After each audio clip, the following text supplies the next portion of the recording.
Welcome back to the Sure Sales Group Show, episode 53, and I'm here with my good friend Ian Barnes of BuildIT Development, which is a brand new space for investors and contractors.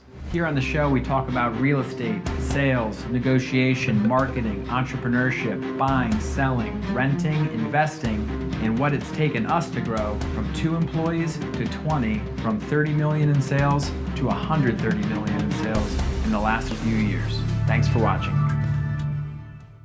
So Ian, thanks so much for coming on the show. Thank you. Before we jump into it, why don't you tell us a little bit about BuildIT Development and your background? Sure. So BuildIT Development is basically a business that is run around other GCs.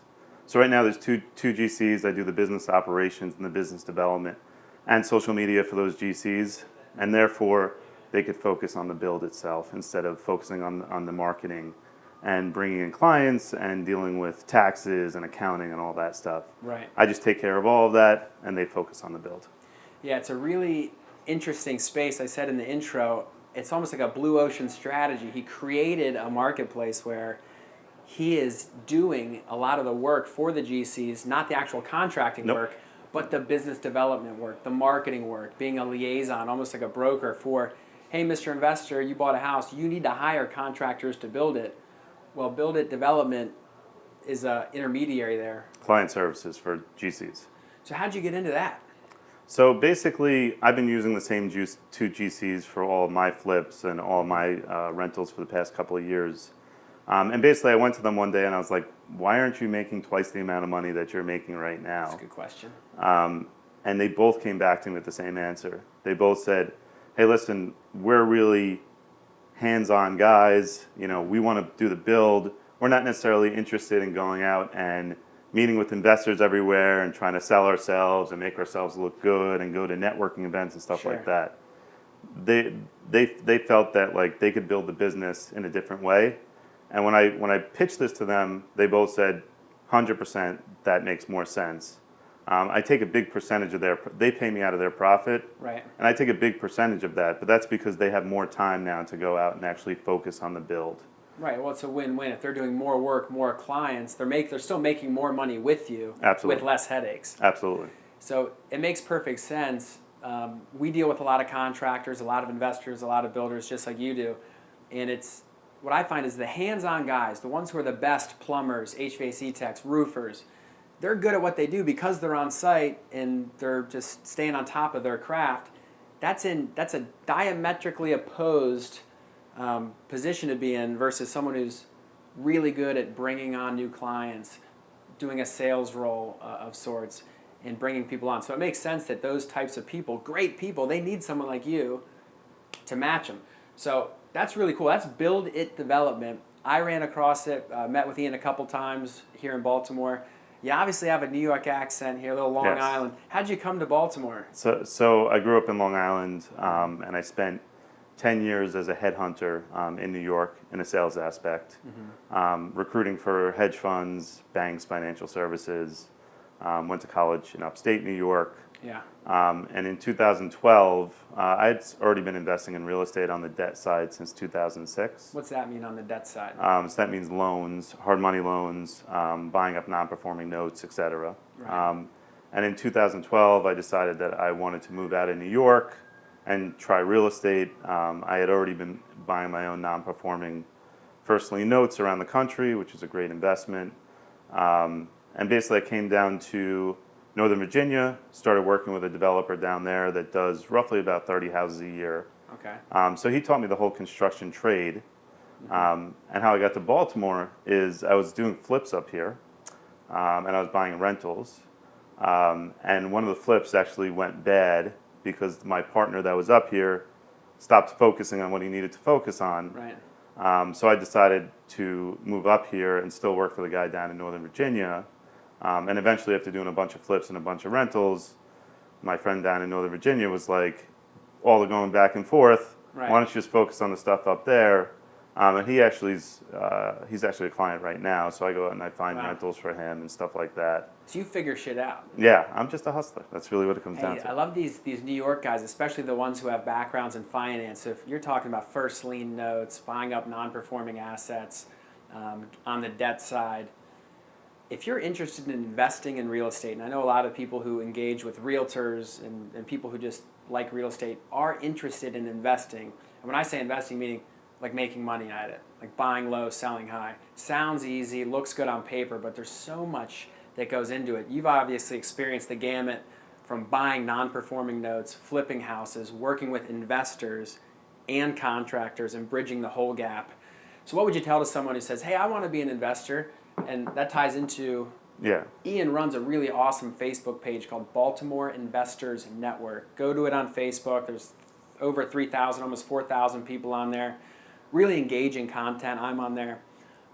So what's a word to the wise for someone who's interested in being an investor? Yeah, so Mark Owens, who's a local investor that owns over 100 units, started this Facebook page last year and asked a couple people that he knows and trusts to help him run the page. And basically what we do is we make sure that all the spam, everything that nobody wants to see never gets to the page itself.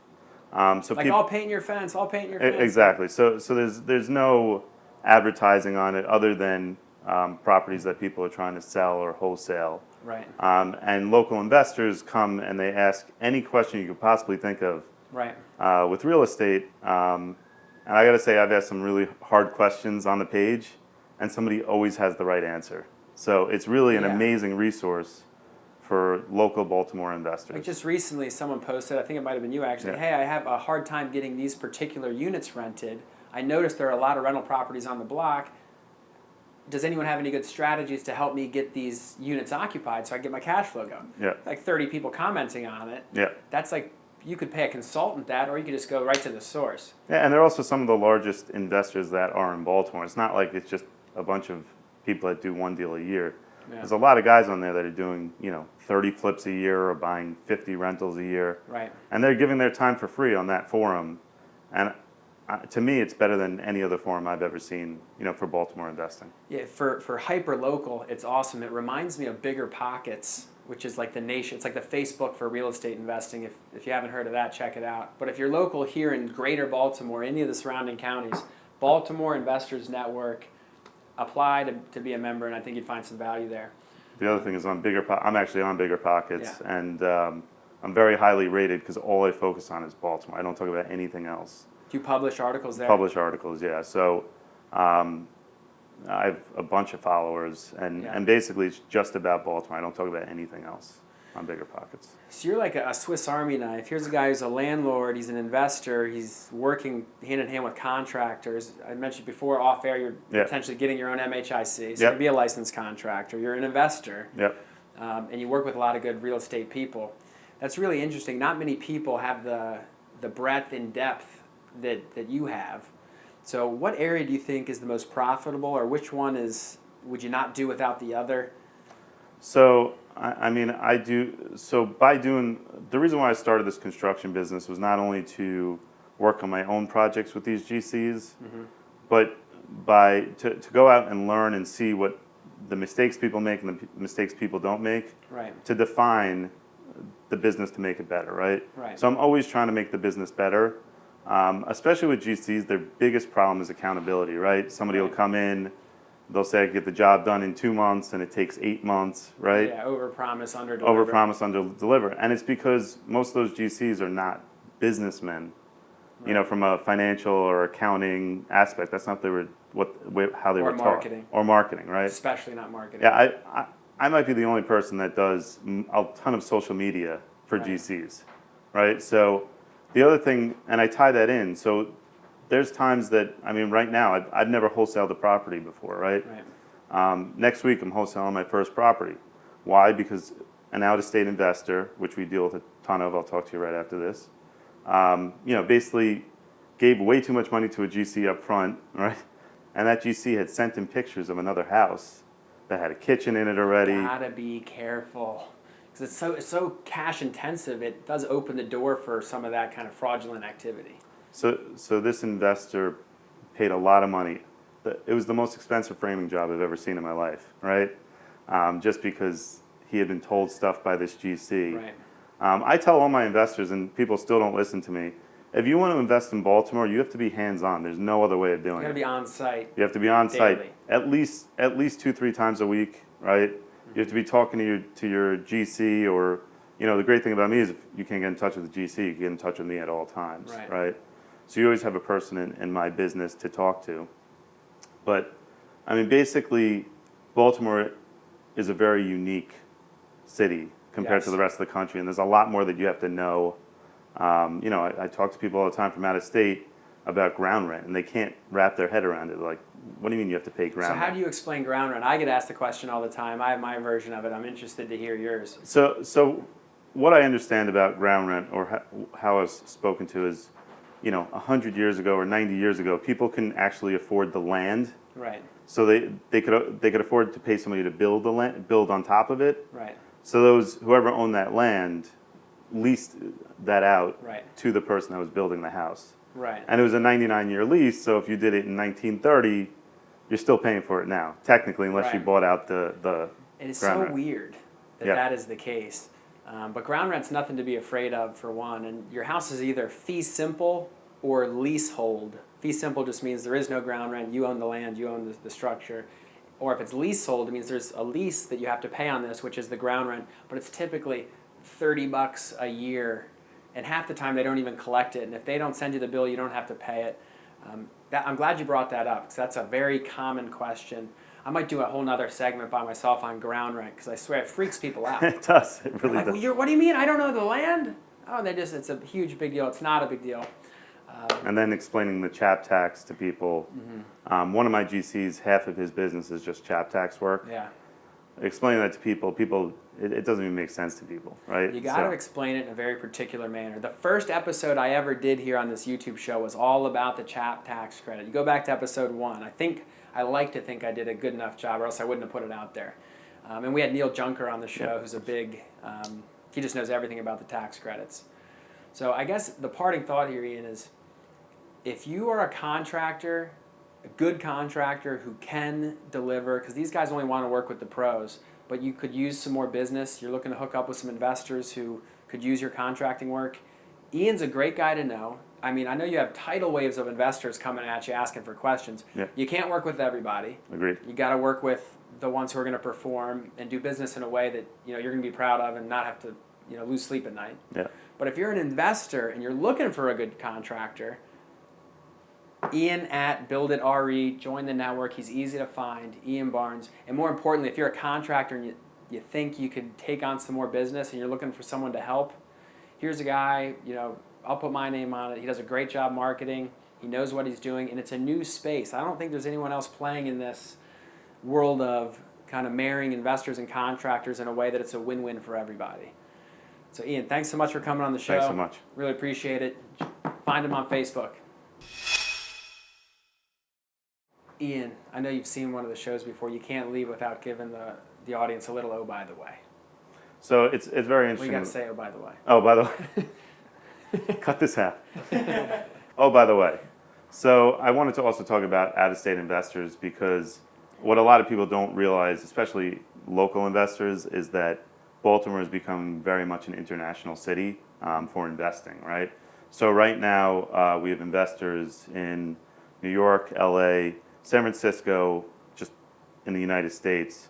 Then we also are dealing with investors from China, Israel, Saudi Arabia, and England right now. So These are people who want to park money here? people who are investing in Baltimore already that we've done rentals for.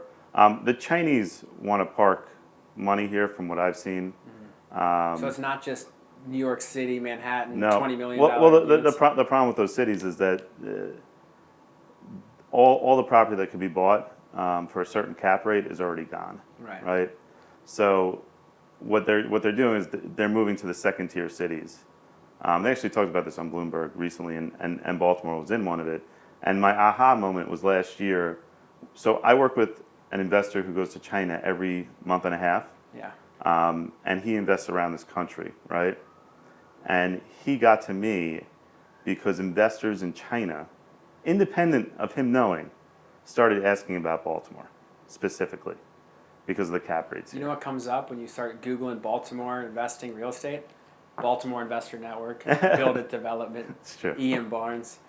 So reach out to this guy. He's a wealth of knowledge, hedge fund, New York City, got a massive network, out-of-state investors or something I'm trying to get in the game on, because we have a lot of clients who are building 30, 40, 50 townhomes in these really nice neighborhoods. Those are good investments for the cap rates they might be looking for. Absolutely.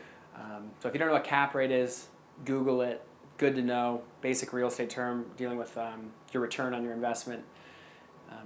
Any other final thoughts? No, just email me at ian@builditre.com, or you can give me a call at 917-331-9011. Awesome. Thanks again, man.